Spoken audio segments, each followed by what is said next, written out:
제가 오늘 이 주제를 택한 이유가 뭐냐 하게 되면 해방 후 한국민족주의 사관의 구조적 붕괴를 갖다 한번 생각을 해본 거는 결론적으로는 뭐냐면은 한국의 역사가 이렇게 붕괴된 게 학문적으로 이렇게 된 게 아닙니다. 학문적으로 이렇게 된 게 아니라 한마디로 뭐냐면 가치관의 붕괴 때문에 이 모양 이 꼴이 됐다라는 걸 제가 여러 원로 선생님들한테 한번 논리적으로 한번 말씀을 올려보겠습니다.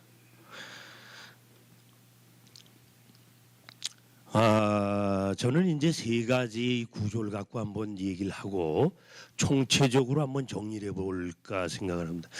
먼저 우리 민족주의 사관, 그러니까 우리의 역사가 왜 붕괴가 됐느냐라는 그 배경에 우선 하나로 사상적 구조를 한번 생각해 봤습니다. 첫째 뭐냐면은 유교적 중화주의와 그리고 신도적 황국주의 그리고 매국적 친일주의라는 이런 어떤 사상적 구조가 지금까지 우리 민족주의 역사를 갖다가 바로잡을 수 없는 중요한 사상적 어떤 그 배경이 됐다. 그래 첫 번째 유교적 중화주의를 한번 생각을 해보면요. 우리 과거 일제강점기 이전에 1910년 이전에 우리 전통사회라는 것은 아시는 것처럼 유교적 중화주의가 득세를 한 겁니다. 이것은 1910년 그 일본이 경술 누계학에 의해서 우리나라를 빼앗아 갈 때까지도 이걸 그대로 유지하고 있었어요. 그러면 이 유교적 중화주의라는 것이 과연 뭐냐? 이게 사실상 조선조의 국시 아닙니까? 조선조 건국의 정신이 사실 이 유교적 중화주의입니다. 제가 한번 전번 그 우리 국가 정체성을 말씀 올리면서 얼핏 말씀드렸습니다만은 이 우리 조선조라는 것은 단군을 철저하게 이용했다라고 하는 말씀을 올렸습니다. 이 뭐냐?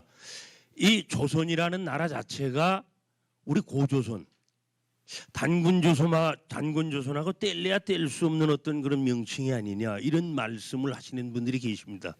그러나 그것도 틀린 이야기는 아닌데 더 본질적으로 따지면은 이 조선이란 국가의 조선이라는 것은 기자조선을 말한다고 제가 말씀드렸지 않습니까? 기자조선 이것은 조선 건국의 설계자인 삼봉 정도전의 경국대전 국호조에 보면 나옵니다. 이 경국대전 국호조에 보게 되면 우리 조선은 단군조선, 위만조선, 기자조선이 있다라는 겁니다. 쭉 있는데 조선 건국에 있어서 이 조선이라는 것은 정도전은 분명하게 밝힙니다. 기자조선이다. 그럼 기자라는 게 뭐냐? 기자라는 것은 미개한 우리를 갖다가 기자가 드디어 들어옴으로써 예절의 조선이 되고 문교의 조선이 되고 그리고 덕의 조선이 됐다라는 겁니다. 그러니까 과거 단군이라는 것은 혈연족 조상이지만은 기자야말로 진정한 문치 교화의 스승이라는 겁니다. 근데 아시는 것처럼 이 기자라는 건 뭐겠습니까? 이 정도전이나 조선조 유학자들이 말하는 기자라는 것은 주나라의 주무왕이 봉한 조선을 말하는 겁니다. 그러니까 주나라의 어떤 그 제후국으로서의 기자조선을 말하는 거예요. 그러니까 이 유교적 중화주의라는 것은 조선 건국의 사실상의 국시가 되는 겁니다. 조선 건국의 정체성이다. 이게. 그리고 이 소중화주의의 이념적 틀이 되는 거 아닙니까? 특히 이 그 임진왜란이나 병자호란 양난을 갖다가 경험하면서 어떻게 되는 거예요? 명나라가 무너지지 않습니까? 청나라가 등장을 하고 17세기 초인데 그 청나라가 등장을 하면서 어떻게 됩니까? 명나라가 무너지자 우리 조선의 어떤 그 성리학적 사대부들은 뭘 얘기를 하냐면은 형님의 나라가 무너졌으니까 우리의 어떤 종주국이 무너졌으니까 우리가 그 역할을 대신해야 된다. 이게 소중화주의입니다. 그러니까 그 양난 이후의 조선이라는 것은 사실상 우리를 우리의 얼굴로 볼 수 있는 중요한 기회를 오히려 뭐냐면은 소중화주의로서 더욱더 축소시키고 화석화된 거예요. 중국을 대신한다는 거 아니겠습니까? 그리고 이제 사문난적의 기준이 이거 아니겠습니까? 사문난적이라는 건 여기서 사문난적이라는 건 뭐겠습니까? 어떤 그 당시 올바른 학문을 갖다가 기준으로 볼 때에 그거에 배치되는 학문으로서 질서를 어지럽히는 학문을 말하는 거 아니겠습니까? 그것을 이제 몰아세우는 건데 그 사문난적이라는 기준이 뭐냐게 되면은 바로 주자학적 성리학입니다. 주자학적 성리학. 그러니까 주자학적 성리학에 어긋나는 모든 것들은 사문난적으로 몰아버리는 거 아닙니까? 우리가 역사에서 보면은 가장 대표적으로 사문난적의 표본이 윤휴 아닙니까? 윤휴. 소론의 대부라고 하는 윤휴라는 사람도 사문난적으로 몰려가지고 쓰러지는 거 아닙니까? 그리고 그 후로 와서 박세당이라는 인물도 마찬가지란 말이에요. 박세당도. 그러면 이 윤휴나 박세당이라는 인물이 뭐 우리 스스로 그러니까 요즘에 어떤 그 이데올로기로 본다면 민족주의를 보여줘서 죽은 게 아니지 않습니까? 그들은 뭐냐면은 넓게는 유교라는 틀 안에서 우리가 유교하고 유학은 다르죠. 유교라는 틀 속에서 한당 유학이 있고 뭐 무슨 유학이 있고 무슨 유학이 있고 이 주자학도 유교 속의 한 유학의 한 파 아닙니까? 그러니까 그 윤휴나 박세당이 쓰러지게 된 원인은 뭐냐면 그 사람들이 유교를 벗어난 게 아니라 그 사람들이 주자학적 성리학 이 주자유학에 어긋났기 때문에 쓰러진 겁니다. 주자유학 이전에 한당 유학으로 본래 돌아가자 뭐 이런 형태를 취한다거나 같은 유교의 이념 속에서도 사실상 이 주자학적 성리학에 어긋났다고 해서 쓰러졌다는 겁니다. 그러니까 이 마지막으로 보면 중화사관 이걸 춘추사관이라고도 하죠. 중화사관의 바탕 정신이 이거 아닙니까? 유교적 중화주의. 우리가 춘추사관이라는 건 공자가 춘추라는 걸 쓰지 않습니까? 우리가 역사책에 그래서 우리가 춘추 이 춘추사관 그러면 흔히들 뭐로 하냐면 춘추직필 춘추 그럼 공자의 어떤 그 이 역사 소설 정신은 객관적인 어떤 그 정신을 토대로 해서 대의 명분을 있는 그대로 수술한다. 그러니까 춘추직필이라는 것이 상당히 올바른 역사를 적는 걸로 생각을 합니다. 그러나 이 춘추사관이라는 거, 춘추라는 건 뭐냐면 거기 중화주의의 기준을 두고 얘기를 하는 겁니다. 그러니까 중국에 의한 중국을 위한 정신 위에서 역사를 쓰는 거죠. 그러니까 이게 이 춘추사관은 당연히 어떻게 되겠습니까? 중국 외적인 거는 다 오랑캐로 몰아버리는 거 아니겠습니까? 그리고 자기들만이 이 세상의 중심이다. 이게 중화사관, 춘추사관. 그리고 뭐냐면은 이 자기네와 또 다른 어떤 그 외세와의 어떤 대립 관계에서 반드시 뭡니까? 자기네를 높이고 남을 낮추는 것이 중화사관, 이 춘추사관의 기본적인 틀이다. 라는 것을 우리가 생각할 수가 있겠습니다. 그러니까 우리 전통 사회에서의 어떤 그 역사 정신을 지배한 게 유교적 중화주의다. 이걸 우리가 생각을 할 수가 있겠습니다. 그리고 두 번째는 뭐냐 하게 되면은 우리 식민주의 사관 얘기가 나오게 되는 시대적 배경이 사실상 요거와 밀접하게 되는 거죠. 신도적 황국주의. 뭐 명치유신의 정신적 근간이 바로 이거 아니겠습니까? 명치유신의 정신적 근간을 보게 되면은 하나의 그 인위적인 걸 본다면은 천황을 중심으로 한 결집, 사상을 중심으로 한다면은 신도를 중심으로 한 결집. 이게 사실상 메이지 유신의 기본적인 틀입니다. 우리가 메이지 유신 이전의 일본이라는 것은 얼마나 어떻게 본다면은 다양화된 어떤 질서가 혼재했습니까? 그걸 천황 중심으로 하나로 묶은 것이 사실상 명치유신이다. 그러니까 이들은 이제 여기에서 본격적으로 뭘 그거 하는 겁니까? 탈조선, 탈중국의 배경 이론이 바로 이게 되는 겁니다. 이 중국이라는 어떤 일본이라는 나라를 이래 보면은 에도 시대까지 그렇게 문화적으로 아름다운 나라가 아닙니다. 문화적으로 우리가 뭐 깊게 어떤 그 심화되고 이 바탕이 있는 나라가 아니지 않습니까? 우리가 뭐 조선통신사를 보더라도 그들이 우리 조선통신사들을 갖다가 스스로 한번 보고 한번 만나서 한번 얘기를 한번 해보려고 수많은 어떤 시간과 물질을 우리가 지불하고 허비한 걸 갖다가 우린 기록에서도 알지 않습니까? 그만큼 뭐냐 하게 되면 일본이라는 나라는 사실 그 명치유신 이전까지만 하더라도 뭐 그렇게 문화적인 어떤 그 이 토대가 없는 나라다. 이 질서를 사실 어떻게 본다면은 명치유신 이후 이 신도적 황국주의를 중심으로 해서 탈조선과 탈중국을 구하면서 일본 중심주의로 자리 잡는 겁니다. 그리고 조선 침략의 실질적 배경이 사실 이 정신적인 동력에 의해서 나타나는 거 아닙니까? 뭐 정한론이나 이런 것들이 사실상에 보면은 이렇게 나타나는 겁니다. 물론 그 무장 배경이 바로 이제 우리가 앞으로 제가 말씀 올릴 이 역사, 식민주의 역사관을 그래 내세우는데, 그래서 다음 보게 되면 뭐냐 하게 되면 황국사관, 식민사관의 바탕이 바로 이게 되는 겁니다. 우리가 원래 정확하게 명칭을 쓰려면은 식민주의 사관 그래야 맞는 거죠.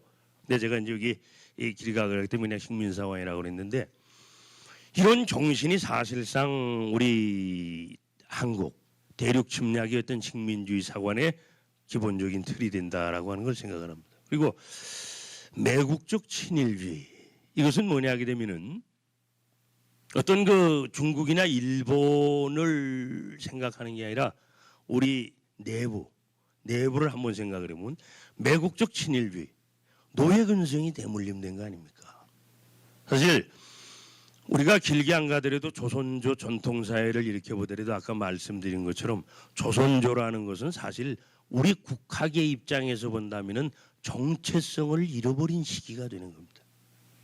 제가 얼마 전에 어떤 계기가 있어서 이제 자꾸 우리 그 뭡니까 2014년 그 개정 교과서가 있었지 않습니까? 국사 교과서. 그거에 대해서 뭘 학술회의를 하는데 저를 보고 자꾸 조선 시대에 대해서 쓰라는 거예요. 그런데 조선 시대에 대해서는 뭐 그렇게 지금 얘기가 크게 없지 않습니까? 뭐 우리 그 근현대에 대해서는 뭐 좌우 논쟁이 있고 고대사에 대해서는 지금 뭐가 어떻고 얘기가 되는데, 우린 조선 시대에 대해서는 아무런 얘기를 뭐 누가 거는 사람도 없고, 그런데 냉철하게 보면 조선 시대라는 건 뭐겠습니까? 국학적 입장에서의 조선을 보게 되면 한마디로 뭐냐면 조선이 이렇게 소설돼 있어요. 우리 8종 국가교과서에 다 그렇습니다. 유교에 의한 유교를 위한 나라가 조선이다 이렇게 적혀 있는 겁니다. 한마디로. 그렇지 않습니까? 뭐 유교에 의해서 건국이 돼가지고 모든 것이 유교 질서에 의해서 산업공상이 움직인 거 아니에요. 그리고 이 8종 교과서 대부분이 다 뭐냐면 목차도 똑같습니다. 서로 그대로 카피한 거예요. 또 그거에 대해서 이의를 제기하는 사람도 없어요. 그러나 우리 조선시대의 서술이 그랬질 않았다는 겁니다. 일제강점기 때 김교헌, 신채호, 박은식, 한국 어떤 민족주의 사학의 3대 거두 중에서 우리나라 최초의 통사를 쓴 사람이 김교헌이라는 사람입니다. 김교헌은 신단실기에서 조선조의 역사를 지금의 역사하고는 완전히 다르게 썼어요. 그러니까 우리 국학적 입장에서 본다면은 사실상 조선조라는 것은 뭐겠습니까? 한마디로 반국학적 역사의 삶을 갖다 살아온 거 아니겠습니까? 간단하게 본다면은 기자조선에 의해서 중국 주나라 주무왕의 책봉을 받은 기자조선에 의해서 단군조선이 철저하게 붕괴가 됐고, 그걸 위해서 그 우리 고유한 역사 정신하고 관련된 문헌들이 3대 임금의 어떤 거쳐가지고 책들이 다 깡그리 모아져서 지금 없어졌지 않습니까? 아무튼 이 노예 근성이 이 조선조부터 일제강점기 때는 어땠습니까? 일제강점기 때는 뭐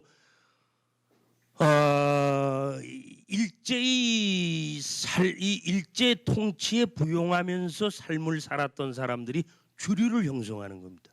이건 정치, 경제, 사회, 문화 모든 면에 다 그렇죠. 역사도 마찬가지입니다.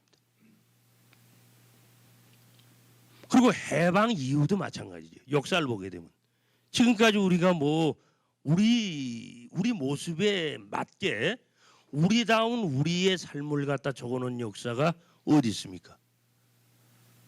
말씀 올리겠습니다마는 신채호, 김교원, 박은식 이런 고군분투하면서 자기의 어떤 목숨을 내건 사람들은 소설가로 전락돼 있지 않습니까? 우리 역사의 현실이. 그럼 왜 그렇게 됐느냐? 그걸 한번 이제 우리가 더 보자라는 겁니다. 그리고 친일적 매국주의, 매국적인 친일주의가 근대화론을 합리화시키는 거 아닙니까? 우리 정체성이 없다 보니까 이런 게 나타나는 거 아닙니까? 우리는 근대화론을 갖다가 지금 많은 분들이 이걸 긍정하는 사람들이 있습니다.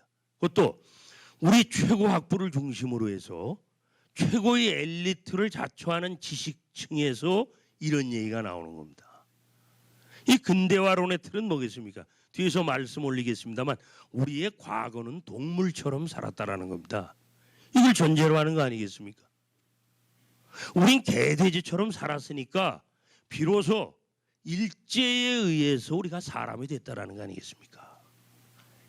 이게 바로 뭐냐면 근대화론의 핵심입니다. 그러니까 우리가 노예로 살아오다 보니까 우리가 주인의 눈을 뜨고 주인의 역사를 갖다 한 번도 경험을 못한 겁니다. 그리고 세 번째, 현실 타협의 정당화가 이루어지는 거 아닙니까? 그렇지 않습니까? 적당한 거에 야합을 하고 적당한 거에 어떤 등을 돌리더라도 그게 죄의식이 없는 겁니다. 왜? 조국을 배반해도 살아남는 나라가 우리니까 그 웬만한 것들이 다 용인이 되고 용납이 되는 거 아닙니까? 관용이 되고 민족 정기가 붕괴되는 거죠. 어떤 집단이건 간에 정체성이 붕괴되고 민족 정기가 쓰러지게 되면 미래가 없죠. 그래서 우리가 역사를 갖다가 올바로 바라보고 올바로 해석하려고 노력을 하는 겁니다. 두 번째 본다면 조직적 구조는 그럼 어떻게 됐느냐? 우리가 사상적 구조가 그렇다면 조직적 구조를 보면 근대 역사학의 성립. 지금 우리가 역사학을 갖다가 이제 뭐 우리 각 대학에서 다 뭐 역사학 거기에서도 국사학이라는 데 따로 있고 뭐 이렇게 다 있지 않습니까? 근대 역사학의 성립이 불행하게도 우리가 일제 강점기 때 이루어지는 거 아닙니까? 우리한테는 역사는 흘러왔지만은 요즘 우리가 흔히 말하는 역사학이라는 학문이 일제에 의해서 우리한테 건너온 겁니다. 식민주의 사학의 학문화가 된 거 아니에요. 식민주의 사학이 우리한테는 아주 객관적이고 합리적인 학문으로 지금까지도 포장이 되어 있는 거 아닙니까? 일제관학의 제도와 일본 어떤 천황 정신에 의해서 일본 정부의 하수 단체인 조선총독부의 관할하에 모든 우리 어떤 역사를 관할하는 학문이 그 기관이 자리 잡고 지금까지 건재하지 않습니까? 그럼 첫 번째로 뭐냐 하게 되면 근대 역사학의 성립을 한번 보도록 하겠습니다. 중화사관의 온전. 자, 우리가 일제강점기 만 45년을 갖다가 경험을 하면서 우리가 45년에 광복을 맞습니다마는 광복을 맞고 지금 또 2014년이 됐습니다. 그러면 우리한테 중화사관은 없어졌느냐? 안 없어졌죠. 우리가 그걸 청소를 못하니까 바로 동북공정이 그대로 일어나는 겁니다. 여러 어르신들 생각하면은 상당히 불행한 일입니다만은 동북공정이 중국 사람들이 만들어낸 논리가 아닙니다. 불행하게도. 우리의 학자들이 연구해 놓은 거를 그대로 갖다가 그 사람들은 적용해 놓는 거예요. 가령 한 예를 든다면은 고조선이고 목을 떠나서 우리 지금 그 역사학적 방법론에 의한 우리의 역사 고구려만 딱 보겠습니다. 고구려는 태조왕 이전이 전설입니다. 우리 지금 역사가 그렇게 기록되고 있어요. 그러면 이 고구려의 시조 뭐 동명성왕이니 뭐니 떠들어대야 그 전설 시대 너네들이 이렇게 놓고 우리가 그 역사를 갖다가 재구해서 우리가 우리의 어떤 삶의 자치로서 만들어 놓는데 너네들이 이렇게 놨지 않냐? 이게 다 우리의 어떤 그 자업자득에 의해서 나타나는 겁니다. 중화사관이 그대로 온전하고 있죠. 그러니까 지금 중국 답산이 중국 자료를 조사를 해보면은요, 만리장성이 평양까지 와 있습니다. 황해도 북쪽까지. 지금 어떤 지도에는 말이에요, 한국이라는 지도가 없어요. 한성으로 이렇게 딱 나와 있고, 이 중화사관이 그대로 지금 온전해 있는 겁니다. 두 번째는 뭐냐면 민족사서 유실. 우리 역사와 연관된 모든 것들이, 그러니까 우리 국학, 우리의 민족주의 사관하고 연관된 모든 책들이 지금 유실되어 있죠. 우리 조선왕조 실록 세조, 그리고 예종, 성종, 이 기록을 보게 되면 그 임금의 명령에 의해서 책이 거둬들여지지 않습니까? 수서령이라고 우리가 흔히 얘기하는데, 그러면 그 수서령에 나타나 있는 서목을 보게 되면은 유교, 불교 이 어떤 우리의 정체성하고 관련되지 않은 그런 내용이 아니라 그 제목만 보더라도 우리의 정체성하고 이 제목 보니까 우리 것 같다. 이런 것들이 51권이 되어 있습니다. 제목이. 그런데 그런 것들이 지금 하나도 안 남아 있어요. 그리고 근대 사학의 허상이라고 제가 말씀드린 건 뭐냐면은 그 아까 우리가 불행하게도 우리 역사학이 일제강점기 때 일제의 손에 의해서 들어왔다고 그랬지 않습니까? 자, 일본은 19세기 말엽에 뭐냐 하게 되면은 동경제대에 사학과를 설치합니다. 근데 그 사학과의 주인 교수가 누구냐면은 우리가 실종주의의 아버지 이렇게 얘기를 하죠. 혹은 이렇게도 얘기를 합니다. 문학을 역사로 만든 장본인, 혹은 뭐냐 하게 되면은 철학, 문학을 갖다가 하나의 역사 과학으로 자리 잡은 어떤 주인공, 자리매김시킨 주인공, 이게 바로 뭐냐면은 랑케입니다. 랑케에 의해서 사실상 우리가 흔히 실종주의 사학, 이게 뭐 자리 잡은 걸로 우리가 얘기가 되지 않습니까? 그 랑케의 제자였던 25살밖에 안 된 루트비 리스라는 인간이 이 동경제대 사학과에 와서 사학과 주임을 맡은 겁니다. 25살 된 이 랑케의 제자가 그 리스에 의해서 사실상 랑케 사관이 전맥이 되는 거예요. 그래서 제가 한번 이걸 보면서 뭘 느꼈냐게 되면 원래 랑케 사관이라는 것은 문헌고증주의라고 이제 우리가 흔히 얘기를 하는 이런 어떤 역사 이 접근 방법이 하나. 근데 원래 랑케 사관은 그것만이 아닙니다. 제가 랑케의 시대를 한번 이렇게 보면은 랑케는 1836년에 태어납니다. 그리고 1916년에 죽어요. 만 80세를 살다간 그런 어떤 독일의 역사학자인데 그 랑케 시대를 가만히 보게 되면은 정치적으로는 어떠한 정치 사상이 그겠냐? 자유주의와 민족주의입니다. 그리고 사상적으로는 사실주의와 이상주의가 교체했던 시기예요. 이런 시기에 왜 랑케가 역사에 관심을 갖게 되는가? 이 랑케는요, 자기 정치문답이라는 책에서 그런 얘기를 합니다. 국가란 뭔가? 국가란, 이 사람은 헤겔의 철학을 갖다가 계승해서 헤겔이 역사적 입장에서 국가를 정의한 거를 이 사람은 철학적 입장에서 정의한 거를 이 사람은 역사적 입장에서 뭐라고 그러느냐? 국가란 도덕적 에너지를 위한 신의 사상이다. 하느님의 사상, 하느님의 뜻, 이게 국가로 보는 겁니다. 이 물론 랑케 집안은 철저하게 사실상 기독교 집안이에요. 그래서 그 사람은 뭡니까? 자기 역사라는 것은 신의 역사를 문헌 고증주의, 실증으로 한번 밝혀보겠다라는 거 아니겠습니까? 그게 랑케의 사관이에요. 그리고 또 하나 랑케의 시대를 한번 보면은 이 당시 프랑스의 나폴레옹이 그 유럽 전역을 갖다가 그 공략하고 다니지 않습니까?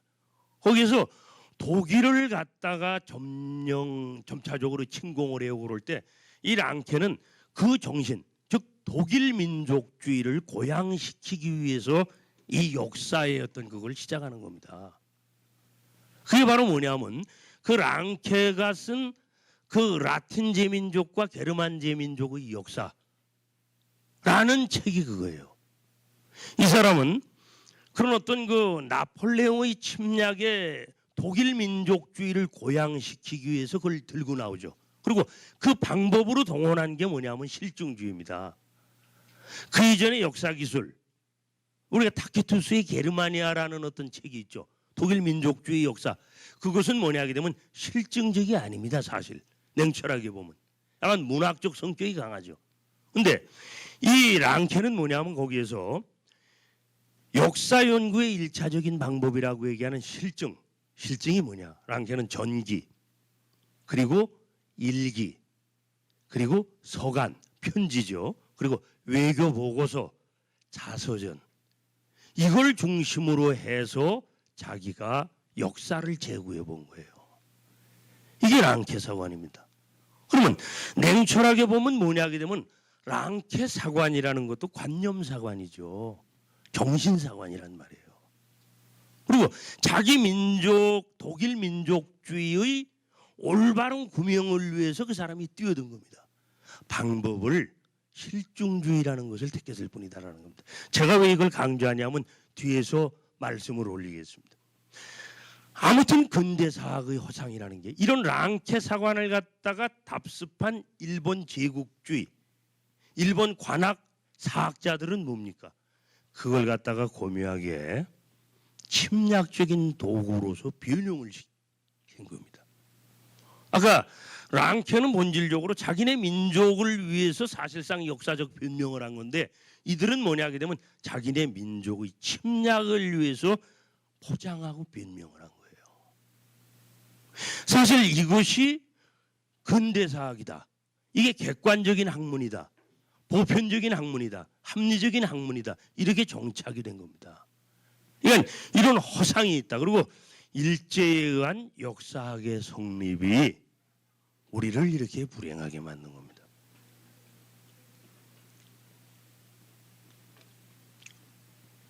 한번 그걸 보면은요, 이건 뭐냐 하게 되면 조선총독부 조선사 편수회에서 찍어낸 조선사 편수 사업 개요에 나오는 얘기입니다. 이게 어떻게 이렇게 나오죠?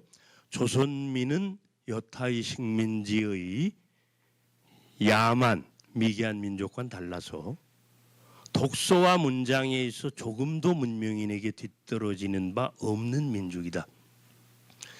고래로 사서가 많고 또 새로이 저작에 착수한 것도 적지 않다. 그리하여 전자는 독립시대, 그러니까 합방 이전을 얘기한다고 이렇게 적어놨습니다. 의 저술로서 현대와의 관계를 결하고 있어 헛되이 독립국 시절의 옛 꿈에 연연케 하는 폐단이 있다. 이게 조선사 편수 사업 개요에 나오는 거예요. 어떻게 보면 이게 취지문입니다. 그리고 그 이어서는 뭐라? 후자는 근대 조선에 있어서의 어떤 그 일청간의 세력 경쟁을 수술하여 조선에 나아갈 바를 설파하고 혹은 한국 통사라고 일컫는 한 재외 조선인의 저서 같은 것의 진상을 구명하지 않고 함부로 망설을 드러내 보이고 있는 것이다. 이러한 사서들이 민심을 현혹시키는 해독 또한 참으로 큰 것임은 말로 다 할 수 없는 것이다. 이게 조선사 편수사업 개요. 그러니까 왜 그들이 조선총독부 조선사 편수회에서 조선사 어떤 부록까지 해서 37권을 꾸미느냐라는 어떤 배경이 되는 겁니다. 여기 이 사람들은 분명히 얘기를 하지 않습니까? 여기에 한국통사, 이 한국통사라는 책이 들어와 가지고 이 어떤 그 국내에 있는 조선인들의 정신을 혼란시키고 있다. 저 박은식 선생이 쓴 거 아니겠습니까? 그러니까 이걸 보게 되면 이 일제가 조선사를 갖다가 자기네 식민 논리에 맞게 개수해서 만들려고 하는 노력의 어떤 동기가 이거에서 나타나는 겁니다. 그러면 제가 좀 이따 말씀을 올리겠습니다. 세 번째는 뭐냐 하게 되면은 말이죠. 세 번째는 이걸 아까 안 넘어왔습니까? 이걸 제가 얘기를 안 했습니다. 식민주의 사학의 학문화를 갖다가 그 있는데 식민주의 사학의 여러분 실증사학의 가면이죠. 지금 제가 왜 이 말씀을 올리냐면 지금도 아직도 이 현재 강단 사학을 장악하고 있는 사람들은 뭐냐 하게 되면 이 비주류 사학에서 하는 게 실증사학이 아닌 것처럼 얘기를 하는 겁니다. 그러나 뒤에서 제가 그 가면을 벗겨보겠습니다만은 지금의 강단 사학이야말로 철저하게 실증사학에 어긋나 있는 거예요. 아까 말씀 올렸죠. 실증사학이라는 것은 1차 사료를 중심으로 해서 역사적인 판단을 하는 겁니다. 그런데 이 식민주의 사학이 얼마만큼 반실증적이라는 걸 갖다가 좀 이따 한번 말씀 올리겠습니다. 이 사이비 학문의 전형 아닙니까? 이 식민주의 사학이야말로 사이비 학문 아니에요. 그건 학문이 아니죠. 왜? 학문의 질서가 있기 때문에. 제가 뒤에서 써놨습니다만은 이 식민주의 사학은 역사학이 아니라 정치학입니다. 왜 그러냐면은 역사학이라는 건 철저하게 귀납적 학문입니다. 그렇지 않습니까? 어떤 사료에 기재되어 있는 기록을 모아서 또 그 주변 학문, 고고학이나 인류학이나 등등 그런 어떤 자료들을 갖다가 뒷받침을 해서 결론을 내는 거 아닙니까? 그런데 식민주의 사학은 어떻습니까? 철저하게 연역적 사고 아닙니까?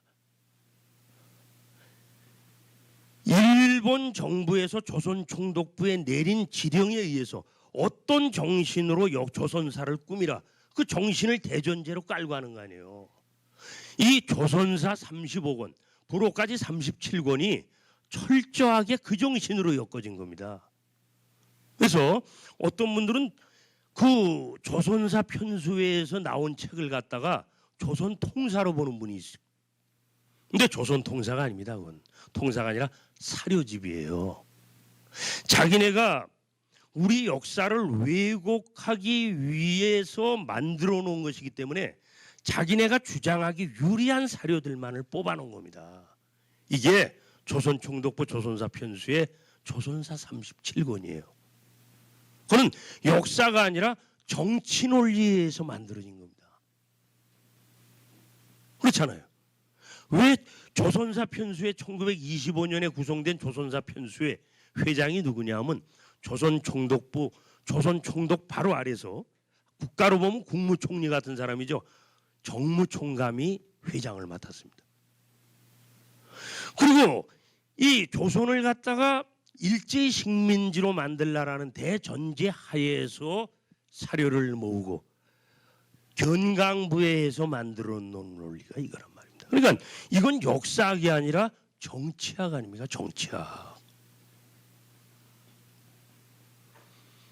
그러니까 이게 이간안진의 역사학으로 변절이 된 겁니다.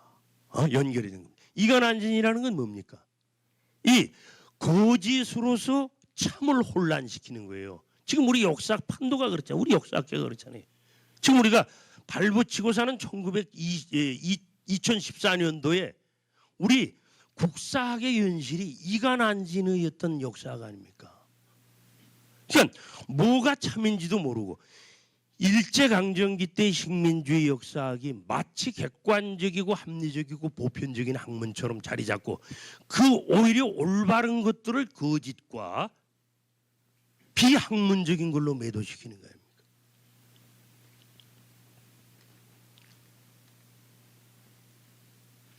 그리고 세 번째, 일제 관학의 제도화.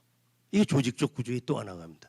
여기 사전에 한번 양해를 구할 것은 혹시 여기와 연관되어 있는 어떤 뭐 경성제국대학의 후신을 다니신 여러 어르신들이라도 좀 양해를 해주시고, 자, 일제는 뭐냐 하면은 조선 총독부를 중심으로 해서 중추원을 구성하죠. 원래 그 중추원이라는 거는 고려시대 때부터 뭐 왕명출납기관으로도 있었고 1894년 갑오개혁 때 어떤 그 이 뭡니까 내각 자문기관으로 중추원이 있었습니다만은 조선 총독부 1910년 한일 그 병탄에 의해서 일제가 우리나라를 병탄을 한 다음에 만들어 놓은 1910년 중추원은 그게 아닙니다. 우리나라 친일 원로들을 모아가지고 일제 통치에 나팔수 노릇을 시킨 게 중추원 아닙니까? 이 중추원에서 뭐를 갖다가 가장 먼저 했습니까? 중추원에서 한 가장 크다라는 업적이 일본을 기준으로 보는 겁니다. 조선 고족도보 그리고 조선 금속 총남 이걸로 하는 겁니다. 2015년 그러니까 1915년부터 1935년까지 이 조선 고족도보 15책 35권을 만들었습니다. 그게 바로 중추원인 이 여기가 중심이 돼서 거예요. 그러면 그들이 겉으로 내세운 건 뭡니까? 조선 고족도보를 갖다 꾸밈에 있어서 조선의 문물을 갖다가 체계적으로 정리한다라고 하지만은 그게 아니잖아요. 그들은 말이 발굴이지 뭡니까? 도굴이잖아요, 도굴. 지금 우리나라에 있는 국보보다 더욱더 국보다운 국보들이 일본이나 해외에 저렇게 나가 있는 이유가 뭐겠습니까? 이들이 도구를 해가지고 빼낸 겁니다. 다. 그리고 그들은 그 도구를 통해서 뭐를 갖다가 포장하려고 그런 거예요. 남쪽에서는 임나 일본부를 갖다가 합리화시키려고 그러고 북쪽에서는 한사군, 한반도, 제북설 한사군이 평양 대동강유역에 그러니까 한반도 내에 있었다라 그걸 갖다가 이 사람들이 합리화시키고 조작하기 위해서 한 거 아니에요 이걸.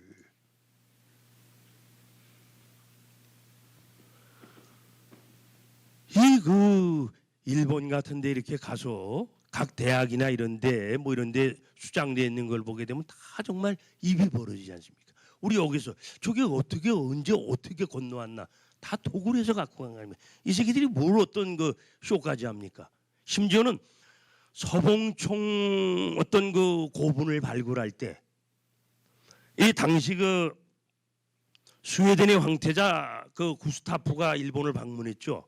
그러니까 자기네들이 뭐냐 하게 되면은 식민지 국가를 문화적으로 통치한다라는 걸 과장하려고 말이에요. 그 구스타프 황태자를 갖다가 이 조선으로 태워가지고 오잖아요. 그리고 자기네가 발굴한 금관 같은 걸 다시 묻어놓고 구스타프라는 어떤 그 이상한 황태자에게 그걸 발굴하게 하는 쇼까지 벌이는 거입니다. 그리고 이제 그걸 전 세계에다가 우리는 식민지 국가를 무단으로 통치하는 게 아니라 이렇게 문화적으로 통치하려고 노력하고 있다. 그 어떤 수단으로 하고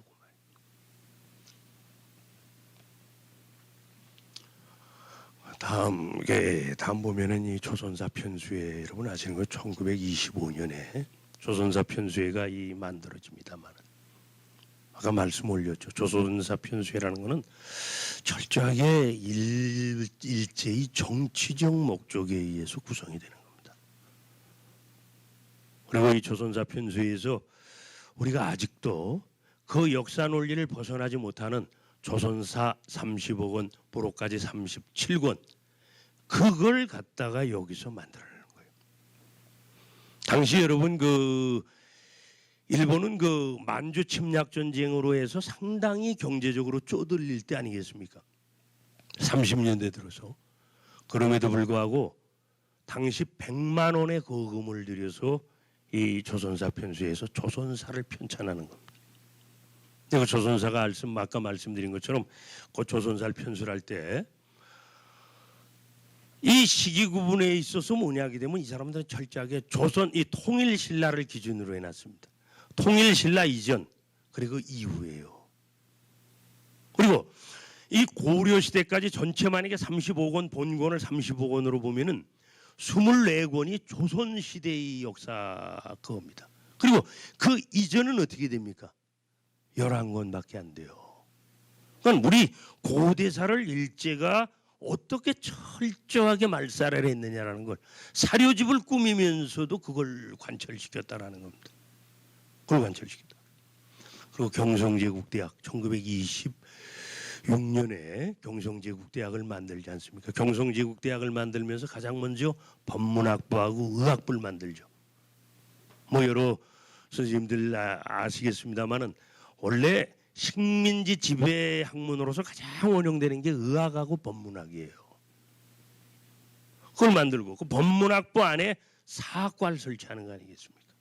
사학과를 설치해서 우리 어떤 그 조선사를 갖다가 뭡니까 이 왜곡하는데 또 조선사를 갖다가 왜곡해서 조선에 선전하는데 그런 후학들을 만들기 위해서 노력을 했다라는 겁니다. 청구학회. 청구학회라는 건 뭐겠습니까? 학회라는 건데 학회. 이 청구학회는 겉으로는 그렇습니다. 당시 한국과 만주, 즉 극동의 어떤 역사와 문화를 갖다가 이 연구하기 위해서 만들어진 학문단체입니다만은 더 노골적으로 말하면 뭐겠습니까? 대동아 공영권을 합리화시키기 위한 연구란 집단이 여기입니다. 그리고 이 청구학회의 구성 멤버들이 뭐냐? 조선사 편수에 가담하는 학자들 그리고 경성제국대학의 교수들이 바로 청구학회의 멤버였습니다. 그리고 진단학회, 제가 왜 진단학회를 갖다가 약간 색을 달리해놨냐면은 지금 진단학회가 우리 중고등학교 국사교과서에서는 민족주의 단체로 기록이 돼 있어요. 다. 이게 민족주의였던 그 운동의 일환으로서 진단학회를 이병도나 이런 분들이 만들어서 그랬다라고 하는데 이 진단학회는 민족주의 단체가 아니죠. 사실상 일제의 용인을 받으면서 당시 시대를 갖다가 적당히 비켜가면서 일제의 부용 논리를 갖다 채워줬던 게 진단학회입니다. 비근한 예로 한번 이런 걸 들어보겠습니다. 어떻게 본다면은 그 문학에 우리가 그 일제강점기 때 문학파 가운데 인생파가 있고 청록파가 있고 막 그렇지 않습니까? 근데 그 인생파였던 서정주 같은 분들은 직접 친일 거기에 뛰어들었기 때문에 욕을 많이 먹고 합니다만은 특히 이제 그 뭡니까 청록파에서 그나마 지조를 지키고 올바랐다라고 하는 동탁 조지훈 선생이 있어요. 이 동탁 조지훈 선생은 저는 그걸 이상하게 그 왜 이 양반이 해방 이후에 이렇게 벼랑간 이렇게 그 양반이 해방 이후에 이 아주 적극적인 참여시를 많이 했습니다. 현실 참여를 많이 해요. 현실의 부조리에 뛰어들고 4.19가 벌어졌을 때 4.19를 옹호하는 시를 가장 먼저 쓴 사람이 동탁 조지훈 아닙니까? 그리고 그 사람의 벽시라는 시가 있잖아요.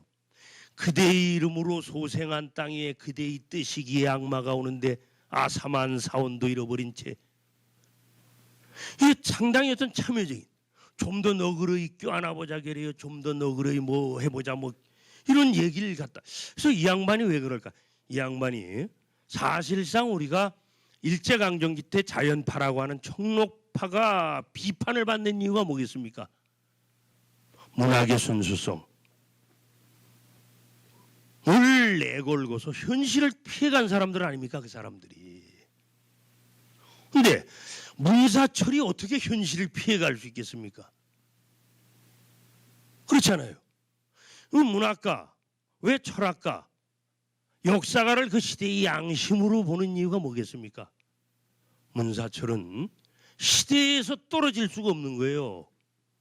근데 그 사람들은 그 자연파, 청록파라는 어떤 미명하에 우리 일제히 질곡의 시대를 갖다가 적당하게 피해가면서 순수문운학을 한 것처럼 그렇게 돼 있지 않습니까?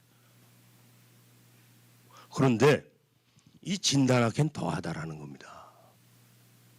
이 사람들은 그 역사 논리 자체가 뭐냐 하게 되면은 일제 그 아까 말씀 조선사 편수회나 이런 경성제국대학 즉 일본 학자들이 만들어 놓은 그런 일제 관학의 어떤 역사 논리를 그대로 반복했던 사람들이다라는 겁니다. 거기에서 가령 예를 한번 들어보면 신채호나 만약에 박은식 같은 사람이 진단학회에 가담을 했다. 그러면 박은식이나 신채호를 어떻게 우리가 보겠습니까? 재밌는 것은요, 이 진단학회가 이 해방되기 얼마 전에 자진 해산을 합니다. 분위기를 아는지. 그리고 해방 후에 눈치 보다가 다시 결성이 되죠. 근데 초대 회장을 누가 맡았냐면 송일식이라는 사람이에요. 근데 송일식이 누구냐? 송병준의 손자입니다. 그 친일의 거두였던 송병준의 손자 아닙니까? 그리고 그 진단학회 해방 후 간사를 맡은 사람이 누구냐? 이병도입니다. 그러니까 이 진단학회라는 게 도대체 어떤 집단이냐? 이것이 지금도 이 서울대를 중심으로 해서 우리나라 역사학계의 주종을 이루는 어떤 단체로 남아있는 겁니다.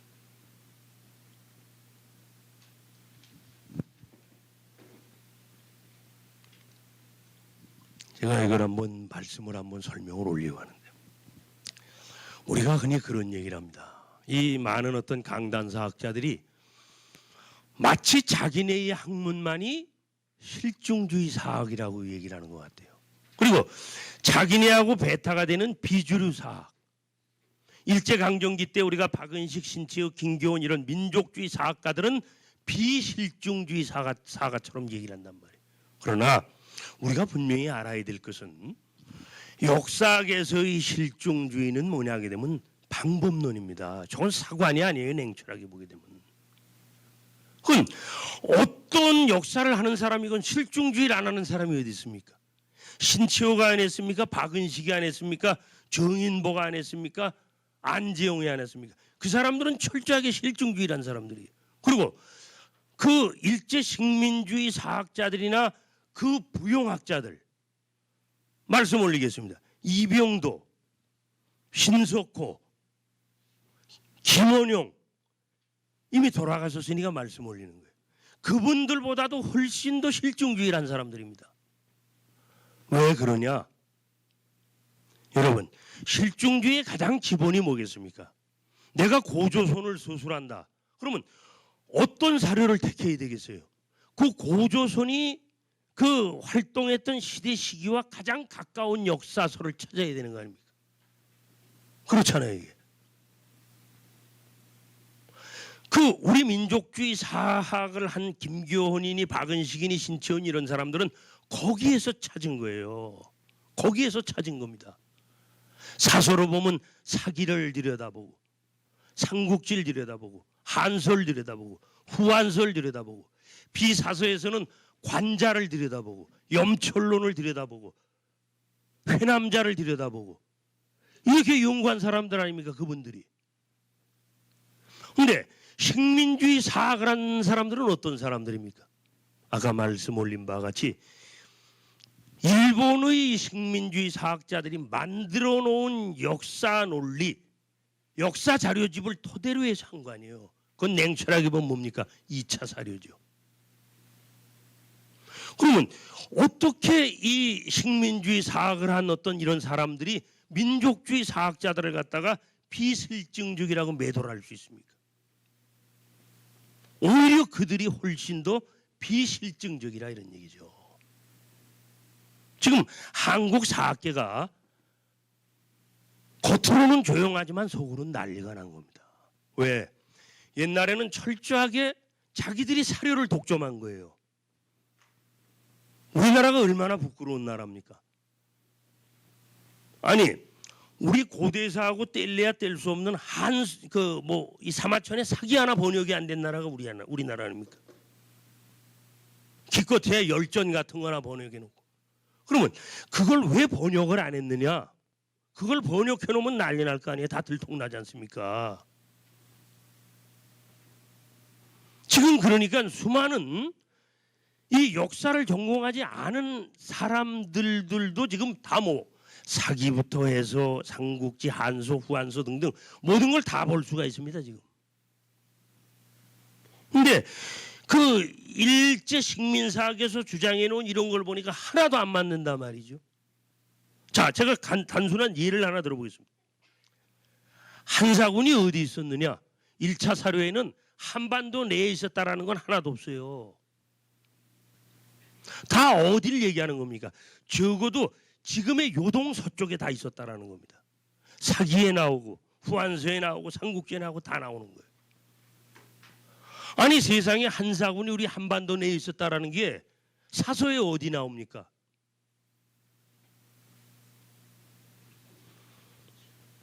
우리가 고대사의 가장 중요한 쟁점이 한사군 문제, 폐수 문제, 평양 문제 이런 거예요. 그런데 그 폐수나 평양 같은 것도 그 1차 사료를 들여다보게 되면 한반도에 있었다라는 게 하나도 없어요.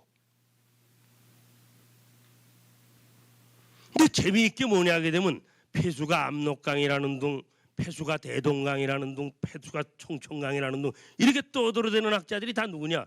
일제시대 일본 학자들입니다. 그리고 그 교육을 받은 우리 현재 학자 대표적인 학자들이 다 그걸 따르고 있는 겁니다.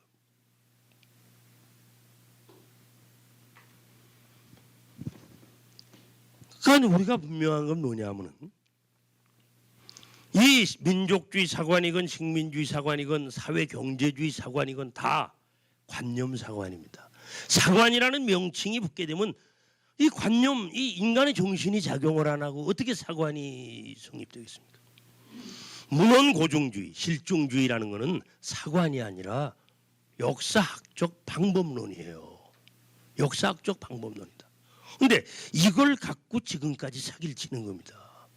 지금 강단사학에서 마치 옛날 신치호나 김기훈이나 박은식 같은 그런 분들, 정인보, 안재홍 같은 분들은 실증주의 사학을 안 하고 자기네만이 한 것인 양 떠들어대는데 지금 다 들통나지 않습니까? 자기네야말로 아주 비실증적인 정치학을 한 사람들이라는 걸 지금 알 수가 있지 않습니까?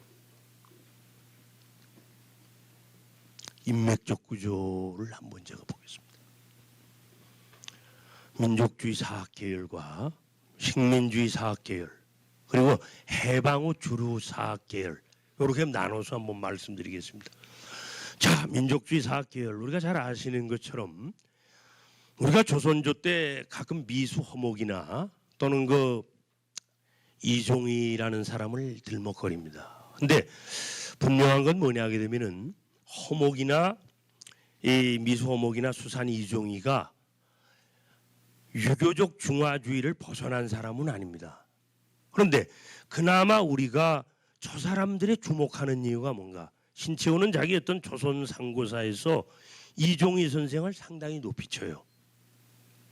그럼 그 이유가 뭐냐면은 이 허목과 이종희가 그나마 단군을 갖다가 심도 있게 다룬 겁니다. 미수허목은 동사라는 어떤 그 자기 책에서 이 단군을 갖다가 외사에 집어넣습니다. 외사. 우리가 기전체 이 역사소설 방법에서 뭐 본기가 있고 뭐 그런 게 쭉 있잖아요. 외기가 있고 열전이 있고 쭉 있지 않습니까?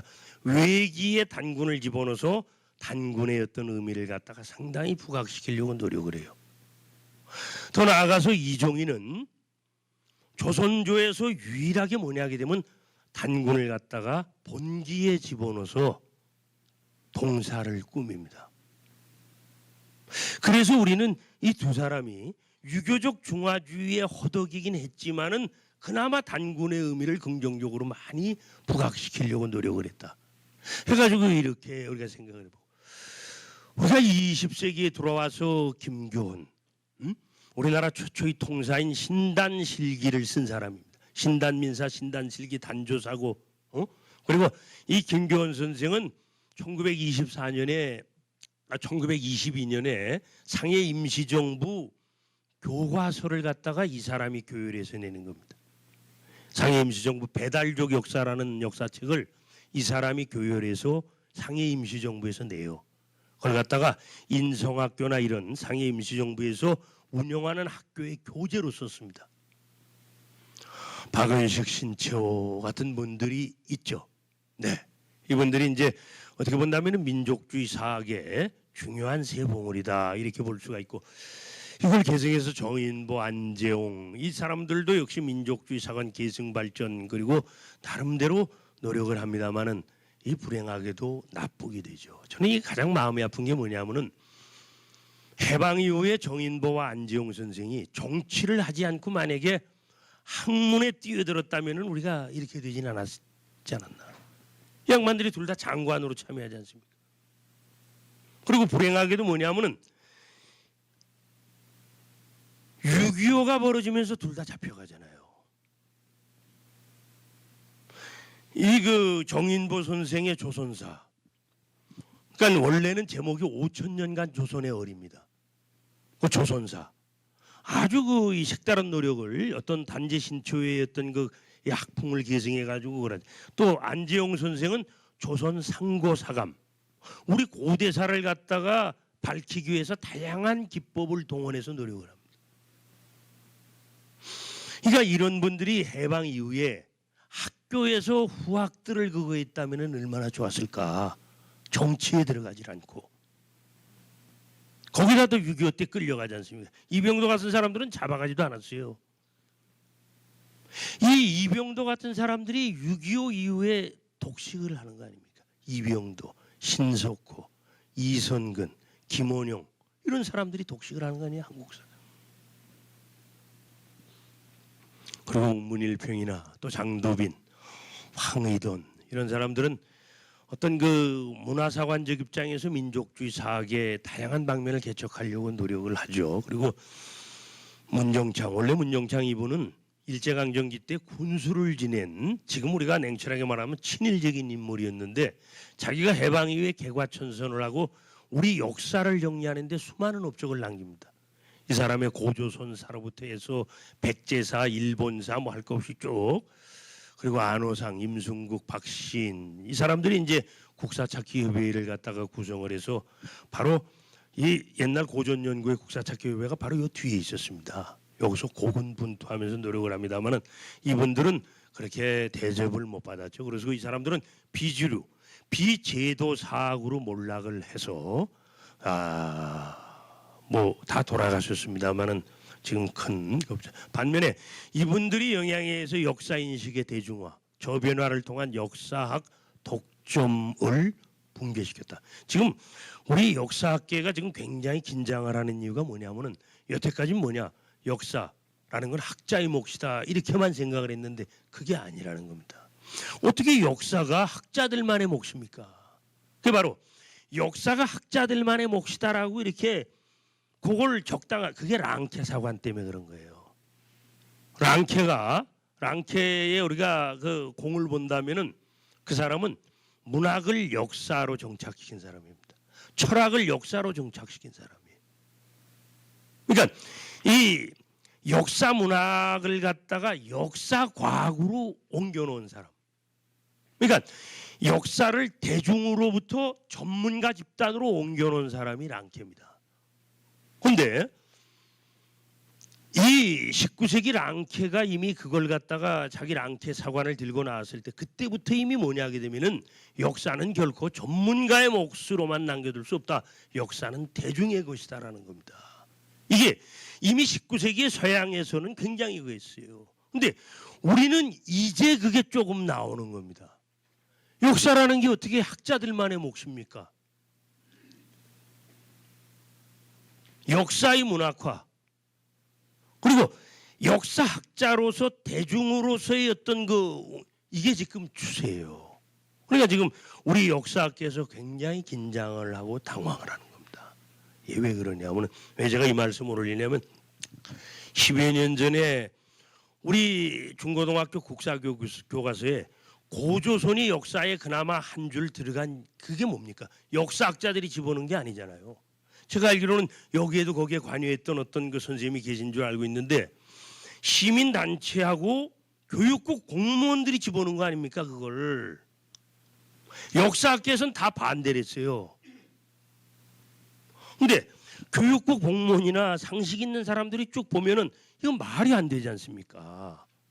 중국의 1차 사료에는 이렇게 다 나오는데 그 사람들이 주장하는 거는 하등 1차 사료에 부합되지도 않고 맞지도 않단 말이에요. 그러니까 그 사람들이 집어넣은 겁니다. 냉철하게 보면은 비역사학자들이 집어넣은 거예요. 오죽 답답하면 그랬겠습니까?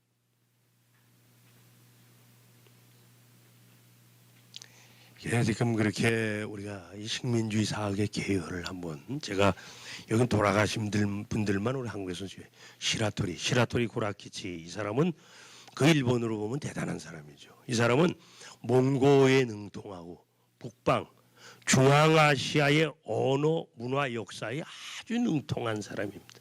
시라토리 고라키치 또 하야시 다이스케는 1892년에 조선사 5권을 쓴 사람입니다. 일본사가 아니라 1890년 조선사 5권. 물론 그게 거기에서도 뭐 임나 일본분이 이런 어떤 그런 게 나타납니다만 일본 중심으로. 그다음 후쿠다 도쿠조는 아시는 바와 같이 이 사람은 경제사학자 아닙니까? 후쿠다 도쿠조가 뭘 해놓는 겁니까? 우리 한국 조선의 19세기 말 20세기 초가 어떻다라는 겁니까? 일본으로 본다면은 10세기 말 후지와라 시대하고 똑같다라는 겁니다.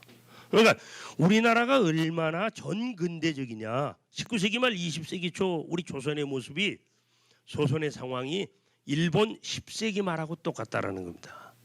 이 후쿠다 도쿠조 이게 바로 뭐냐 하게 되면 정체성론의 원조가 후쿠다 도쿠조입니다. 이제 이런 토대 위에서 다음은 요시다니 뭐 쓰다니 이케우치 이런 사람들 아주 이 그 뭡니까 일본 역사 그 관제 역사학의 대표적인 인물들 아니겠습니까? 그리고 구로이타 가스미니 이나바 이와키치 이마니 시류 또 시에마스 그 오다 뭐 이런 사람들은 직접적으로 뭐냐면 조선사 편수회나 경성제국대학에 관여하면서 식민주의 사학을 우리 땅에 상당히 강하게 심어놓은 인물들입니다. 이병도, 신석호, 김원용한테 직접적인 영향을 줍니다. 이병도는 일본 와세다 출신이죠. 그리고 신석호는 이 양반은 이제 그 일본에서 이 중고등학교를 다녔습니다만은 대학은 경성제국대학 사학과를 나온 사람입니다. 그리고 김원용도 경성제대 사학과를 나오고. 자, 이병도라는 사람은 그 편수회, 청구학회, 진단학회 그리고 서울대 등등 뭐 해방 후에 문교부 장관까지 역임하면서 우리나라의 요직을 다 어떤 경험하면서 이병도 사학을 마음껏 펼치지 않습니까? 다시 말씀 올리면은 일제 식민주의 사학의 나팔수로서 충실히 역할을 한다는 겁니다. 여러분 한번 겨를이 되시면은 이병도의 우리 한국 고대사 같은 책을 한번 보십시오. 이 사람은 한사군 문제건 뭐든 이렇게 딱딱 결론을 내릴 때 어떻게 내리냐. 근거가 하나도 없어요. 1차 사료하고 연결시켜서 하나도 안 했습니다. 그리고 다 뭐냐. 그렇게 단정한다. 그렇게 볼 수밖에 없다. 그렇게 생각된다. 다 추측이에요. 아마 이 역사학은 우리가 흔히 필드워크라고 얘기를 하지 않습니까? 현장을 직접 찾아가서 보고 이렇게 눈으로 아마 역사학자 중에 이 사람만큼 답사를 안 당긴 사람도 없을 거예요. 이 사람은 정말 이 책상학자입니다. 그리고 아시는 바가 최남선이나 그리고 정인보 이런 사람들은 이 양반을 학자로도 안 봤어요. 그런데 어떻게 저런 사람이 해방 이후에 한국 사학계의 거두가 됐느냐. 일제가 만들어 놓은 거 아니겠습니까? 제가 좀 더 말씀을 올려요. 손진태 이 양반도 뭐 신민족주의를 재창해서 뭐 상당히 새롭게 원래 손진태도 그 일제 식민사학에서 벗어나질 않은 인물입니다. 나쁘건 됐습니다. 이성근 이 사람도 와세다 출신이죠. 와세다 사학과 출신인데 이 사람은 그 화랑도로서 상당히 어떤 그 이 체제 야합적인 그런 걸 많이 가고 신석호 이 조선사 편수회에서 일본 학자들의 영향을 받고 해방 후에 고려대를 중심으로 해서 학파를 만드는 겁니다. 네. 그리고 이들은 뭐냐 실증으로 가장한 식민사학을 형성하면서 주류 사학으로 지금 행세를 하고 있는 거 아닙니까? 근데 아까 말씀드린 것처럼 이 사람들처럼 반실증적인 학문을 하는 사람들이 없어요. 자, 제가 가령 비근한 예로 지금 살아있는 에스모 교수라는 사람이 폐수를 갖다 얘기하는데 그 사람이 뭐라고 얘기를 하냐면 적당하게 이렇게 이 지금 우리나라 강단사학자들이 지금 자기네가 1차 사료에서 이미 졌으니까 거꾸로 요새는 고고학을 갖다 자기네가 마음대로 해석을 하는 겁니다. 옛날에는 고고학을 갖다 쓰면은 뭐 그건 뭐 논문이 아니라는 둥 떠들어대다가 지금 1차 사료가 다 공개가 되고 1차 사료의 어떤 그 뭡니까? 싸움에서 지다 보니까 오히려 고고학을 갖다가 자의적으로 다 해석을 하는 거예요. 그러니까 이런 일이 벌어지는 겁니다. 자기가 요령지방을 쭉 답사해 보니까 거기가 고조선의 근거지로는 아닌 거라고 확신이 갔다. 이렇게 쓰는 겁니다. 그냥. 그리고 뭐냐 하게 되면 어떤 교묘한 방법을 쓰느냐. 폐수가 대동강이라는 것은 한서라는 데서도 이미 보인 바와 같이 그러면 일반인들이 딱 보게 되면 한서 지리지에 폐수가 대동강으로 나오는구나. 아니 폐수가 대동강이라고 한서 지리지 어디 적혀 있습니까? 이런 교활한 장난을 하는 겁니다. 근데 지금 대부분이 다 그런 거예요.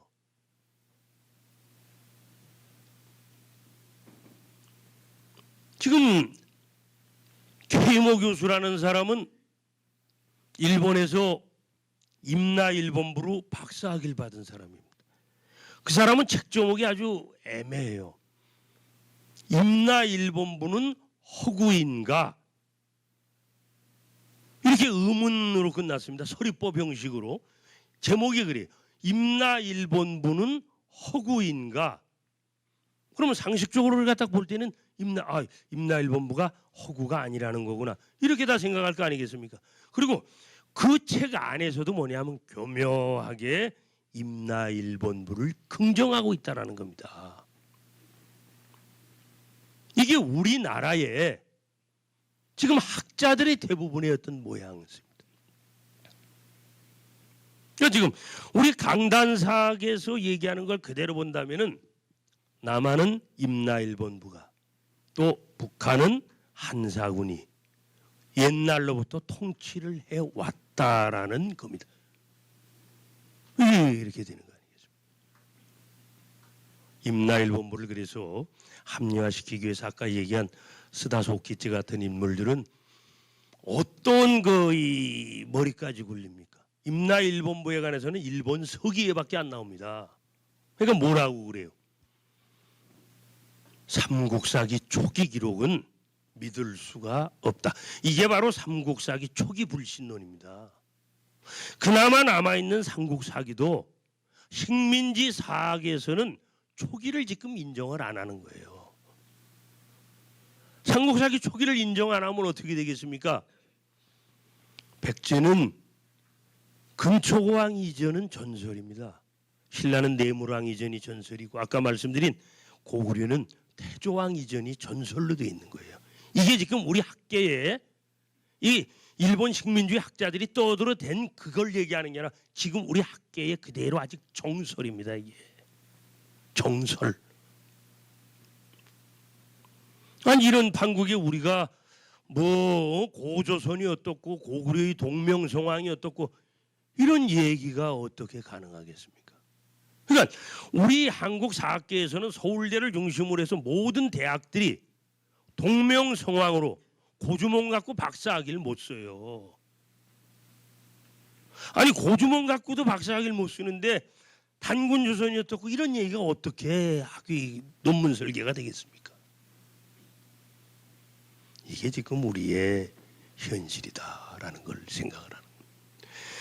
그래서 해방 후 주류사학의 계열을 이렇게 한번 보면은 일제관학의 영향의 대표적인 인물 이병도, 그 계승한 이기백, 그 후학 제자들, 이게 지금 우리 학계를 장악하고 있는 겁니다.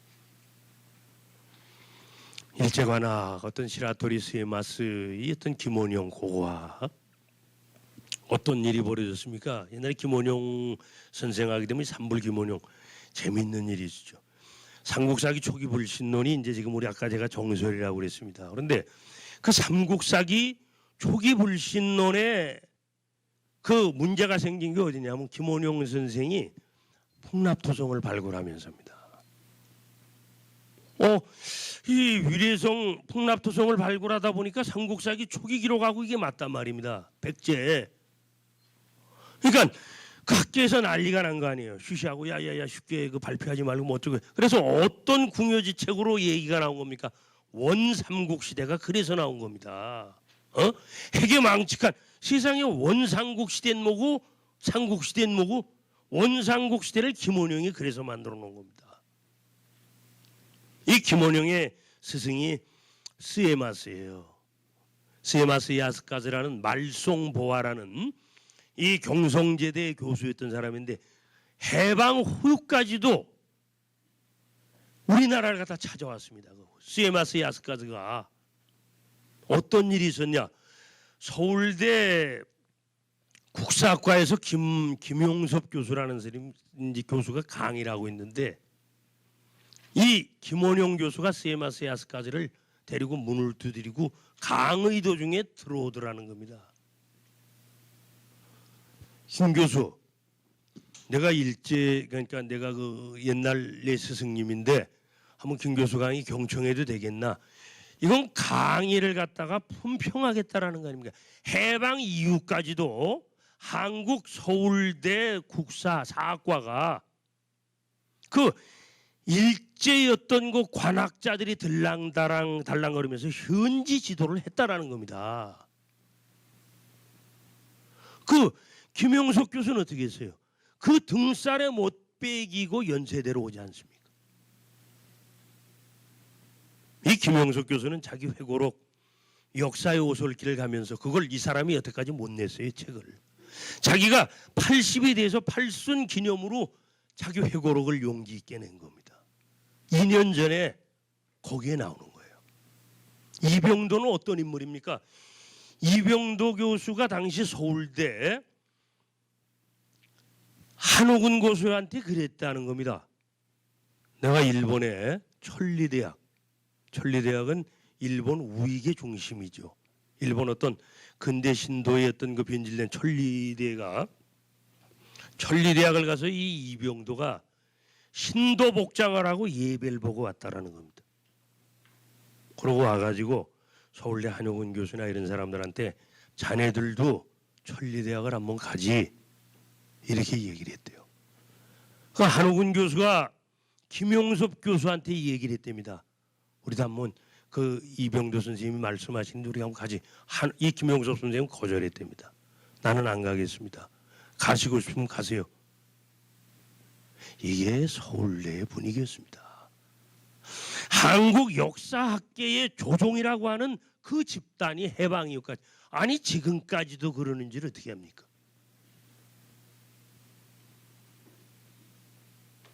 일제관학 그리고 이만희 씨는 고대였던 그 신석호, 고대가 뭐 민족사학이니 이건 역사의식으로 보면 하등 아무런 게 없습니다.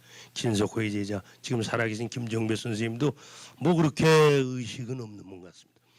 그럼 식민사학의 연장 주류사학을 갖다가 형성을 그대로 해오는 거 아닙니까? 우리 사회에. 저들이 지금도 우리 사회의 주류 아니에요. 연구비 저 사람들이 99.9%를 다 가져가는 겁니다. 그래서 한국 사학계에서는 두고개장이라는 그런 용어까지 나옵니다. 두고개장이라는 얘기가 뭐냐면 말이에요. 이병도 선생이 돌아간 다음에 그 제자들이 모여가지고 책을 냅니다. 그게 역사가의 유향이라는 책이에요. 일조각에서 나온. 그 역사가의 유향에서 이제 조커에 쓴 두고개장이라는 건 두개 이병도 선생의 역사 정신이 산처럼 높고 장강처럼 길게 아직도 드리워져 있다. 그렇게 자화자찬하는 겁니다. 후학들이. 이게 두고개장이에요.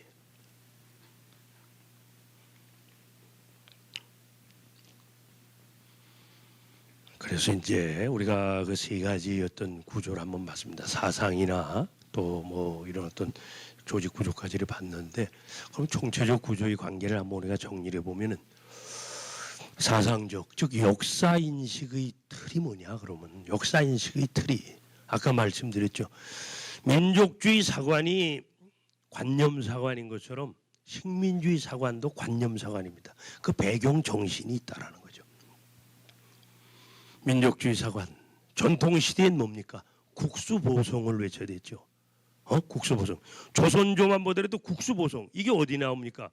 17세기 숙종 때 부계자가 쓴 교원사화에 나오는 역사 정신이 저거예요. 국수보성.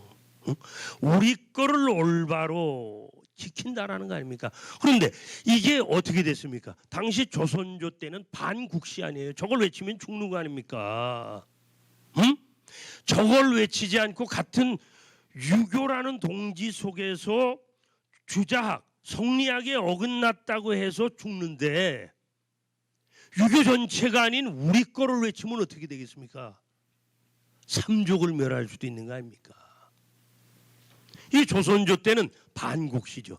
이게 일제강점기 때는 이 정신이 국권회복, 독립정신으로 나타나는 거 아닙니까? 바로 김교원이나 박은식이나 신채호, 정인보, 안지용 같은 사람들이 저 정신을 그대로 계승해서 뭐라는 겁니까?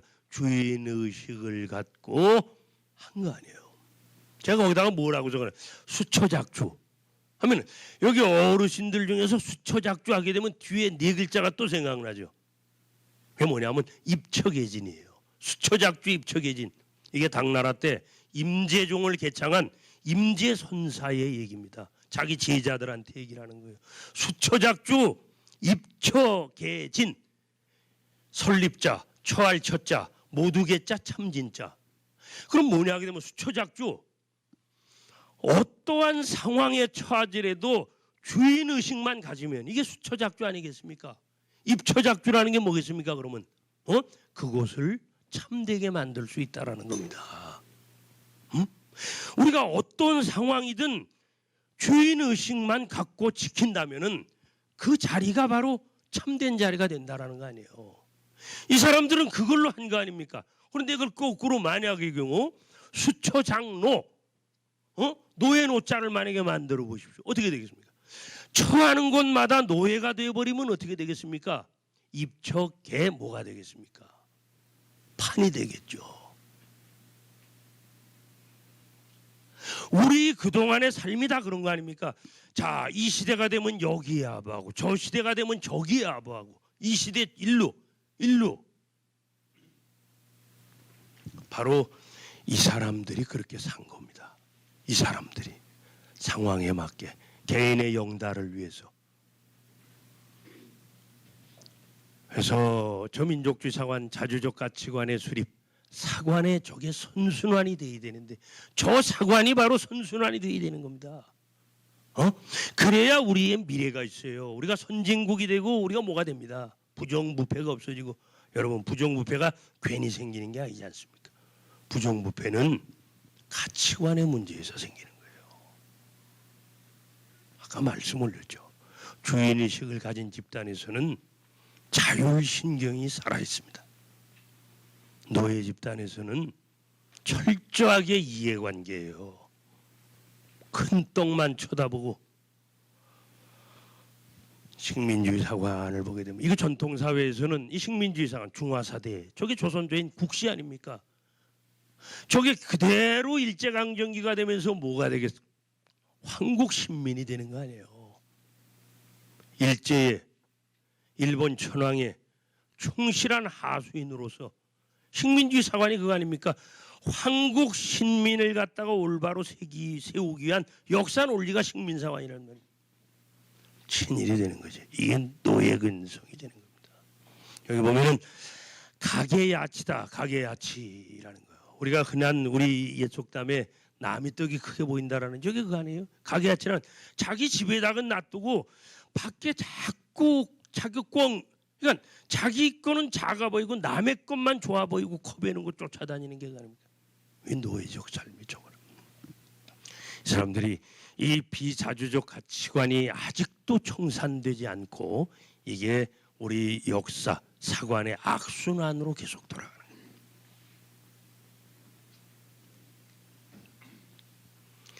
그래서 구조적 역사 연구의 장을 이렇게 보면은 이것도 우리가 이걸 보면 참 마음이 아프지 않습니까? 자, 황곡사관 일제였던 거 이게 식민사관 아니겠습니까? 그리고 저거의 어떤 그 학문적 명분을 내세우고 실증 사학을 내세워서 저게 우리의 주류 사학이 되는 거 아닙니까? 사이비 역사학인데 정치학인데 저게 우리의 진정한 역사학인 것처럼 포장되어 있다라는 거. 그래서 일제관학은 여러분 일제강점기의 부용학문기관으로서 충실한 역할을 했죠. 중추원, 편수회, 경성제대, 청구학회 해방 이후 그대로 연결이 돼서 뭐 동북아 역사재단까지 국사편찬위원회 뭐 다 그렇게 나옵니다. 해방 후 주양 서울대 국사관 국사편찬위원회 동북아 역사재단 동북아 역사재단에서 얼마 전에 책을 내 가지고 난리가 났잖아요. 우리 동북아 역사재단 우리 국민 세금 10억의 예산을 갖고 한사군에 대해서 영어로 책을 냈는데 중국 논리를 그대로 영어로 번역을 한 겁니다. 그래서 뭐 이 사람 저 사람이 일어나자 그걸 갖다 배포 중지하고 지금 숨기고 있는 거 아닙니까? 그러고 해명하고 난리가 나는데 지금 이게 이판이다 이런 얘기입니다. 민족사관을 한번 여러분 보시죠. 민족주의 사관을 이렇게 보면은 저항사관이죠. 저 사람들은 절대로 부조리에 그걸 안 했습니다. 그 위례어는 중화주의 사관에 저항을 하고 또 당시대로서는 식민주의 사관에 아주 정면으로 도전을 하면서 극렬하게 투쟁했죠. 이게 이제 비주류 사학이지만은 이게 어떻게 보면 정통 역사학입니다. 우리의. 그리고 민족사학. 아까 제가 이 사학이 있던 우리가 관학이 있으면 개인사자 사학이 있지 않습니까? 우리 민족사학이 어디 있습니까? 일제강점기 때. 저는 지금도 그렇게 봐요. 우리 민족사학이 어디 있습니까? 뭐 고려대가 민족사학이다 뭐가 민족사학이 어디 있어요? 우리 민족사학은 진정하게 보면은 일제강점기 민족사학은 뭡니까? 독립운동의 현장이 바로 민족사학. 그들이 세운 신흥무관학교, 북로군 정서 서일 김좌진, 그들이 세운 성동사관학교, 이게 민족사학 아닙니까? 진정한. 우리 그 일제강점기 때 민족사학이 어디 있어요? 관학도 무너지고 사학도 무너지고. 이들은 어떻게 했습니까? 독립운동 집단에서 독립운동의 현장에서 모든 걸 한 겁니다. 해방 후 주요 학문기관 완전히 붕괴가 됐죠. 이게 어디 뭐가 있습니까? 그리고 인맥적인 걸 한번 마지막으로 한번 우리가 살펴보면은 역사서술의 주체를 놓고 한번 보시면 됩니다. 자, 우리가 아까 말씀드린 김교훈이나 신채호나 박은식이나 이런 등등 민족수익 사학계열은 뭡니까? 저항의 현장에서 연구하는 거 아닙니까? 싸우면서 연구를 한 거예요. 그리고 저 사람들은 역사의 현장을 직접 답사한 사람들입니다. 신채호, 박은식, 김교훈, 고구려의 현장, 발해의 현장, 고조선의 현장 이런 걸 직접 자기가 답사한 사람들 아니에요?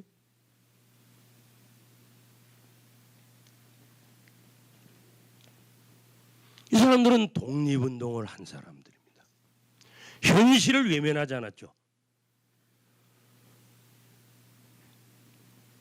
그런데 이 사람들이 주관성이니 비학문적이니 이걸로 매도가 되는 겁니다. 어떻게 보면 이 사람들이야말로 진정한 실중주의 사학을 한 사람인데 랑케의 사관이 이 사람들한테 맞는 겁니다. 아까 말씀드렸죠. 랑케가 왜 그가 역사 연구에 뛰어들었느냐?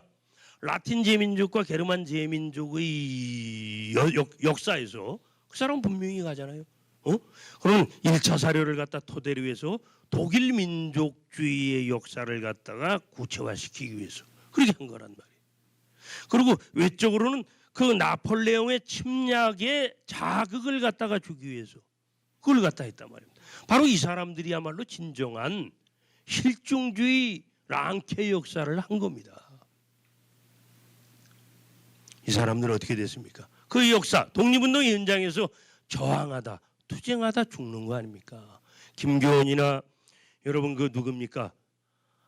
박은식은 1920년대에 죽죠. 한 사람은 북간도에서 죽고 한 사람은 상해에서 죽습니다. 신치호는 여순 감옥에서 1930년대 죽잖아요. 그 사람은 거의 굶어 죽습니다. 자, 해방 후에 살아남은 사람들은 뭡니까? 주인의 삶을 끝까지 견지하지 않습니까? 그래서 비권력 집단 속에서 소외가 되고 비제도권, 비주류 사학자로 매도가 되고 주인이 하인 노릇을 하는 이런 상황이 된 겁니다. 연구비 하나 제대로 다 쓰지 못하고 연구비들은 노예들이 다 쓰고 말이죠. 진정한 주인은 우리 나라를 찾은 이 현실 속에서도 연구비를 제대로 하나 못하는 겁니다. 비전문가, 제야, 비학문성, 국수주의자로 매도가 되면서 이렇게 되었다. 반면에 식민주의 사학계는 어땠습니까? 총독부 주변에서 맴돌면서 풍요롭게 산 사람들 아닙니까? 응? 아까 얘기했죠. 관악의 울타리 속에서 이 사람들은 풍요롭게 산 사람들이에요. 노예의 안경으로 역사를 바라본 사람들. 친일부용, 현실 도피. 근데 이 사람들은 그걸 갖다 어떻게 포장을 한 겁니까? 객관성, 학문성으로 변명하면서 지금 살아남아 있는 겁니다. 변절하고 야합하고 매곡을 한 거죠. 그래서 해방 후 노예적 삶으로 금방 변신한 거 아닙니까? 아까 말씀드렸지 않습니까? 상황이 어떤 상황에 처하더라도 노예가 되면은 그것 자체가 이미 거짓의 세상이 되는 거예요. 주인의식이 없는 사람들의 제도권 주류 사학자로 변신을 해서 노예가 주인 노릇을 하는 겁니다. 그래서 아까 말씀드린 것 같이 일본 관학자들이 수업 감수까지 받는 그런 슬픈 상황입니다. 그러니까 민족주의 사학이 왜 붕괴됐느냐? 학문으로서 붕괴가 된 게 아니라는 겁니다. 이거는 일제의 정치 논리에 의해서 해방 이후엔 뭡니까? 우리 가치관이 붕괴되면서 같이 무너진 겁니다. 그래서 저는 한국 민족주의 사학의 문제가 가치관의 문제로 보는 겁니다. 우리가 이 가치관을 갖다가 올바로 세우지 못하면은 아무것도 없다. 이거는 역사뿐만이 아니라 우리의 미래가 없다라는 겁니다. 정치, 경제, 사회, 문화 모든 거에 우리 선진국도 없고 우리 내일이 없다라는 걸 생각을 해서 우리 어떤 그 가치관의 문제를 다시 한번 곱씹으면서 이게 두서없이 강의를 마치겠습니다. 감사합니다. 네, 국학과 역사, 우리의 올바른 국사를 만들라는 주제로 강복 후에도 우리나라의 국민의식에 뿌리 깊게 자리 잡은 일제 식민사학의 본질과 그 잔재를 국학의 관점에서 파헤쳐 발제를 해주신 국학연구소 김동환 연구위원께 뜨거운 박수 부탁드리겠습니다. 예, 이어서 바로 질의응답 시간을 갖도록 하겠습니다. 시간 관계상 한 15분 정도 하도록 하겠는데요. 원로인 및 회원 여러분께서는 발제에 대한 질의사항이 있으시면 자유롭게 손을 들어 질의를 해주시기 바랍니다. 예, 저기 마이크 좀 주시겠어요? 예.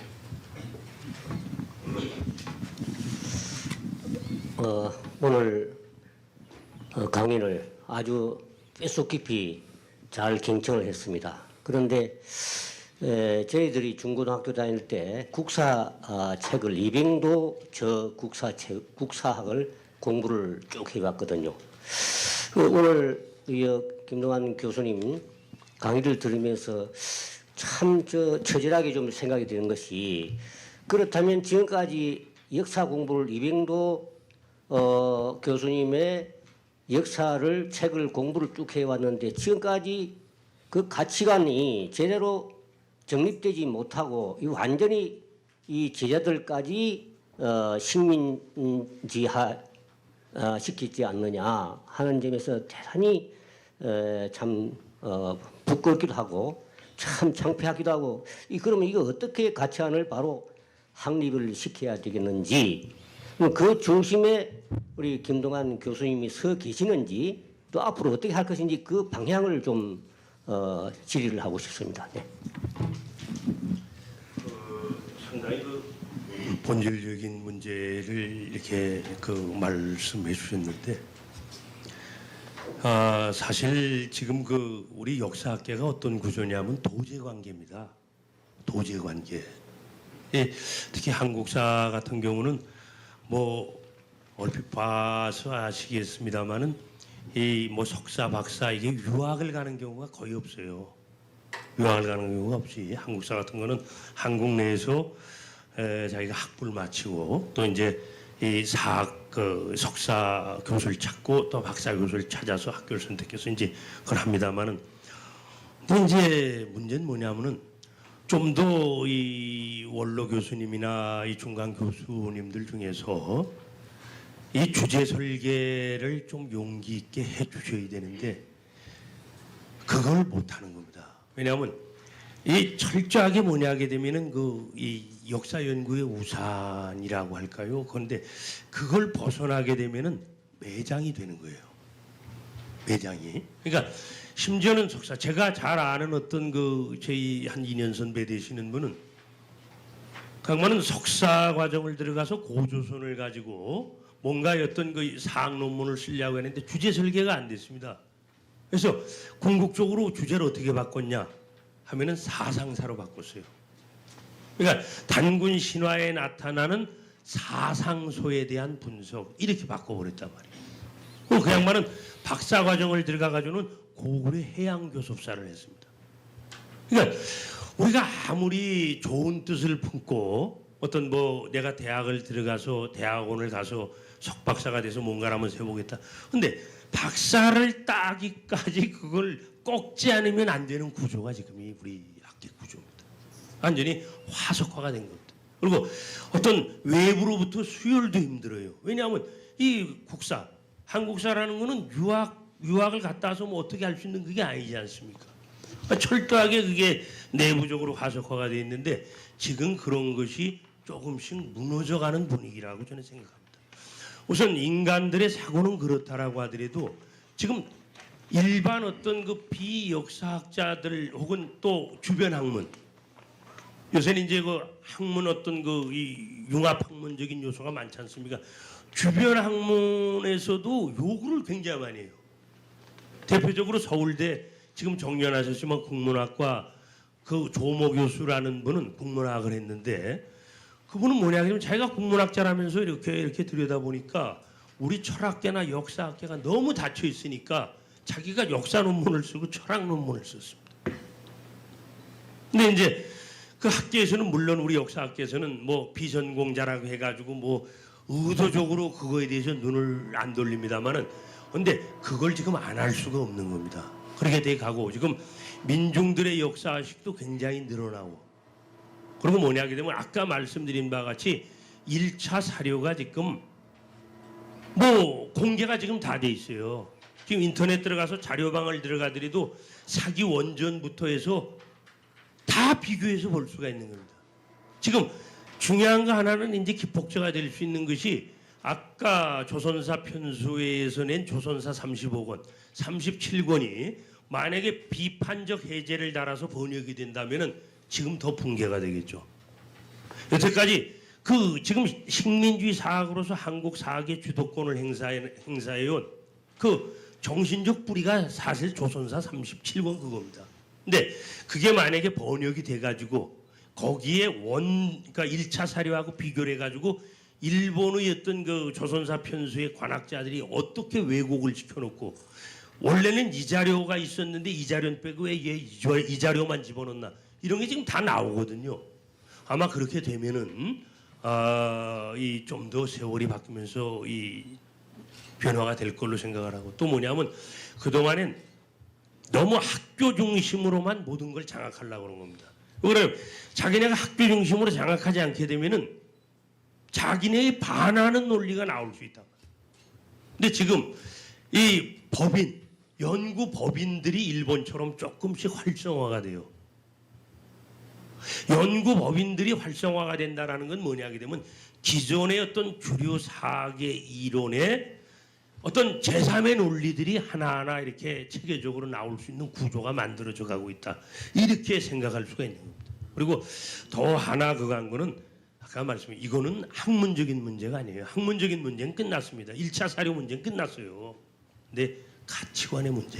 우리가 이 의식이 그러니까 저는 전번에도 얼핏 말씀드렸습니다마는 이 역사 해석은 법리 논쟁하고 똑같습니다. 똑같은 사건을 보고 검사가 바라보고 변호사가 바라보는 게 정반대 아닙니까?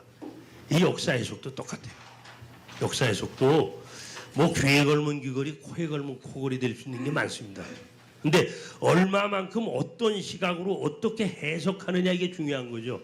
근데 1차 사료는 지금 우리가 말하는 것이 훨씬 더 정확하고 유리하게 옮겨가고 있다. 지금 그걸 우리가 생각하면 좀 시간이 가면은 좀 달라지지 않겠냐 이런 생각을 합니다. 예. 그래서 중국 동북 공정하에 따른 우리 역사학계의 지금 대책이랄까 대책은 없습니다. 아까 말씀 올렸지 않습니까? 그 동북아 역사재단이 그거에 대처하라고 만든 집단 아니겠습니까? 이 동북아 역사재단에서 얼마 전에 그 책을 갖다가 그 한사군 책을 냈는데 완전히 중국 논리를 낸 거 아니에요. 그러면 중국 입장에서는 얼마나 지금 속으로 쾌재를 하겠습니까? 자기네 돈도 아니고 저 사람들이 자기네 돈을 들여가지고 이렇게 좋은 책을 내주고 한마디로 가관입니다. 지금 우리 이 학계 또 정부의 출연 연구기관들이 하는 행태가 가관이죠. 그러니까 저는 어떤 분들은 대통령이 올바른 사람 나오면 될 거 아니냐. 대통령이 안 돼요. 대통령이 이걸 하려고 그러면 조직적으로 아마 갈 겁니다. 오히려 이런 민간운동단체나 혹은 이제 어떤 제3의 연구기관 같은 데서 체계적으로 그렇게 하는 날이 아마 머지 않을 겁니다. 그리고 중국이라는 나라는 동북공정이 철저하게 중앙정부의 지침하에 움직이는 겁니다. 우리하고는 완전히 달라요. 우린 중구난방 아니겠습니까? 뭐 터진 입이라고 뭐 그 난리가 아니거든요. 지금 연구에서도 뭐 자기네만이 그러니까 정부 공무원들도 어떤 그 건의를 받아가지고 뭔가를 이 심사하고 뭔가 연구를 할 때 전문가 집단한테 1차적으로 맡겨야 되지 않습니까? 그 전문가 집단이 그놈이 그놈 아닙니까? 그걸로 맡기면은 뭐 이거 뭐 주제 설계가 안 되고 또 그냥 그 되고 그러니까 이게 혁명적 사고 변화가 아마 머지않아 오리라고 저는 생각을 합니다. 예. 감사합니다. 우리 역사학계의 그 문제점을 체계적으로 역사적으로 잘 설명해 주신 것에 대해서 감사합니다. 나름대로 이게 이저 노트를 했지만 이게 좀 부족하고 그 오늘 강연한 내용이 담긴 책을 소개해 주시면 감사하겠습니다. 만약 없다면은 새로 쓰시기를 바랍니다. 예. 그리고 제가 이제 이걸 어떻게 본다면은 그 활자화된 거는 그걸로 한 게 왜냐하면 좀 더 이 가장 중요한 거는요. 아직도 저희가 소수예요. 저희가 소수고 저희가 약자입니다. 약자고 지금 우리나라의 어떤 사학계의 카르텔의 어떻게 보면 조폭보다 더 무섭습니다. 그 우리가 생각하는 그 이상이에요. 생각하는 그 이상입니다. 왜냐하면 그 사람들은 하나가 무너지게 되면 자기네 밥그릇이 다 날아간다라는 거, 자기 논리가 다 무너진다라는 걸 알기 때문에 이게 그렇잖아요. 지금 만약에 우리가 어떤 뭐 가령 이 삼국시대 아니 그 한사군의 어떤 그게 지금 그 위치가 저쪽 나나 그쪽으로 해서 이렇게 다시 그거 된다라고 가게 되면 그동안에 뭐 이병도로부터 지금까지 대학 교수들 그렇게 다 써놓은 책들이 다 어떻게 되겠습니까? 그러니까 혁명적인 어떤 변화가 반드시 올 거라고 저는 생각합니다. 머지않아서 지금 구조가 그렇게 돼가고 옛날보다 많이 달라진 거예요. 많이 달라진 거예요. 우선 말이죠. 그 삼조 건설이 있지 않습니까? 그거에 대한 여러 가지 논쟁이 많은데 그걸 성경관계로 보지 않고 병립관계로 보는 논리를 좀 더 명백하게 이렇게 국민들한테 알려주는 방법이 있는 것 같아요. 근데 그 삼조선설이 지금 우리가 이제 흔히 얘기하는 어떤 아직 서지학적인 평가를 못 받고 있는 환단고기류 거기 그리고 신치호 선생이 이제 삼조선설을 주장을 했는데 저도 이제 항상 그 조금 그 한편으로는 안타깝고 한편으로는 궁금한 게 신치호 선생이 분명히 삼조선설을 갖다가 내세울 때 어떤 근거를 갖고 했을 겁니다. 근데 그거에 대해서는 인용 서목이나 이런 게 없어요. 그래서 과연 이걸 그 삼조선설이 과연 신치호 선생의 독창적인 창안이냐? 그건 아니라고 생각을 합니다. 그래서 지금 가장 중요한 게 뭐냐 하게 되면 이 역사는 사료 문제거든요. 특히 어떤 그 주류 사학과의 어떤 대항에서는 철저하게 사료 문제예요. 우리가 애매한 걸 갖고 그거 가면은 오히려 그냥 더 이상해진다. 그래서 지금 1차적으로 접근할 수 있는 거는 우리 고대사의 중요한 쟁점으로 거들러가는 그 뭡니까 그 한사군 문제, 평양 문제, 뭐 폐수 문제 등등 이런 것들이 지금 중국 사료만 갖고도 얼마든지 우리가 역사화시킬 수가 있다. 그건 우리가 자신할 수 있습니다. 그런데 삼조선설 같은 거는 환단고기 같은 게 서지학적인 어떤 검증을 지금 받지 못하면은 그걸 갖고 우리가 뭐 한다라는 건 쉽지 않고 어렵죠.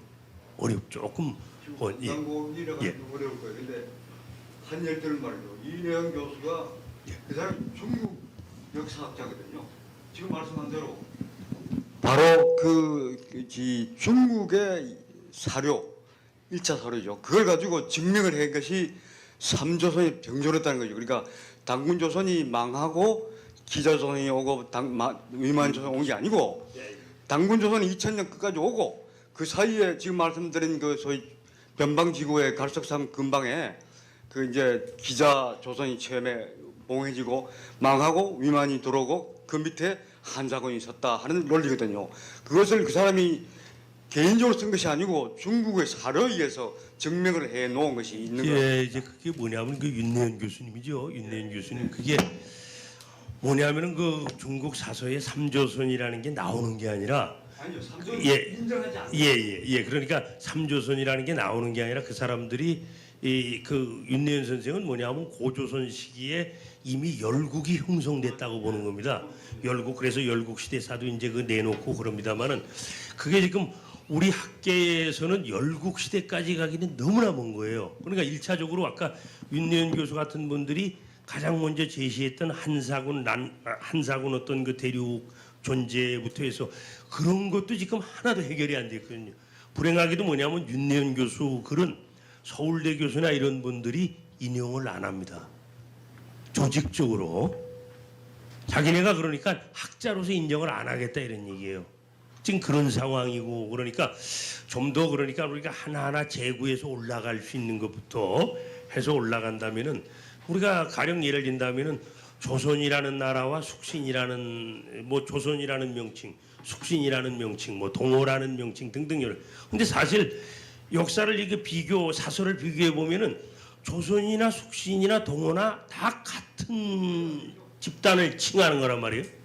그렇게도 우리가 생각을 할 수가 있고 뭐 중국 역사에서는 숙신이 우리 동북 지역에 있었다 그러는데 동북에 있었던 게 아니라 저 산동에 있단 말이에요. 산동에 있고 그런데 그러니까 여러 가지 어떤 그런 지금 하나하나 지금 그러니까 문제는 뭐냐면 공격을 하되 이 특화시켜서 집중해서 뭐부터 어떻게 공격을 할 거냐 이걸 우리가 힘도 없고 그렇게 뭐 여러 가지 여력도 없는데 이 공격 대상을 다양화 다변화시켜서 한다라는 건 지금 우리로서는 지금 그 굉장히 힘이 든 상황입니다. 그래서 저는 생각하기에 그렇죠. 제 개인적인 생각은 한사군이면 한사군, 평양이면 평양, 폐수면 폐수, 열수면 열수, 뭐 이런 어떤 대여섯 가지 고대사의 쟁점이 되는 걸 중심으로 해가지고 집중적으로 우선 그걸 제구해 놔야 되는 겁니다. 그리고 이제 그 위에서 또 다른 걸 아까 말씀하신 그 삼조선 그때를 우리가 열국시대로 볼 수 있는 이유가 뭐냐? 뭐 이렇게 우리가 하나하나 해 나갈 수 있는 길이 열렸으면 합니다. 예. 예. 네, 더 이상 질의응답이 없는 것으로 보고 이제 마치도록 하겠습니다. 예, 오늘 발제에 이어서 질의응답 시간까지 정성을 다해 주신 국학연구소 김동완 연구위원께 여러분 큰 박수 부탁드리겠습니다.